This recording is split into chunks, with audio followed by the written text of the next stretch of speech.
Hello welcome back to my channel. അപ്പോൾ ഞാൻ ഇന്ന് ട്രൈ ചെയ്യാൻ പോകുന്നത് ഒരു ജെല്ലി കോഫിയാണ്. ഇപ്പോൾ ട്രെൻഡിങ് ആണ് ഐറ്റം. അതിനായിട്ട് വേണ്ടത് ചൈന ഗ്രാസ് പ്ലെയിൻ ആയിട്ടുള്ളത്, അല്ലെങ്കിൽ ജെലാറ്റിൻ പൗഡർ, പിന്നെ ഫ്രഷ് ക്രീം, പിന്നെ കോഫി പൗഡർ. അതാണ്. അപ്പോൾ നമുക്കത് ഉണ്ടാക്കി നോക്കാം.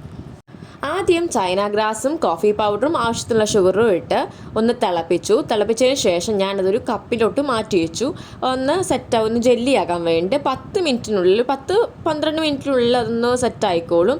ഈ ഒരു 10-12 മിനിറ്റ്സിനുള്ളിൽ ഞാൻ പാൽ ഓൾറെഡി ഞാൻ തിളപ്പിച്ച് വെച്ചിട്ടുണ്ടായിരുന്നു. ആ പാലിലേക്ക് ഫ്രഷ് ക്രീമും അതുപോലെ തന്നെ ആവശ്യത്തിനുള്ള കണ്ടൻസ് മിൽക്ക് ഒഴിച്ച് ഒന്ന് മിക്സ് ചെയ്ത് വെച്ചു.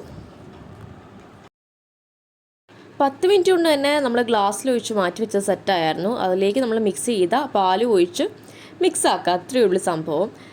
എനിക്ക് അതിൻ്റെ ആ ടേസ്റ്റ് അങ്ങോട്ട് പിടിച്ചില്ല. നമ്മൾ ടെസ്റ്റ് ചെയ്ത് നോക്കിയതല്ലേ, എൻ്റെ ടെസ്റ്റ് പാളിപ്പോയി. ഓക്കെ, അപ്പോൾ അത്രയേ ഉള്ളൂ. Thank you.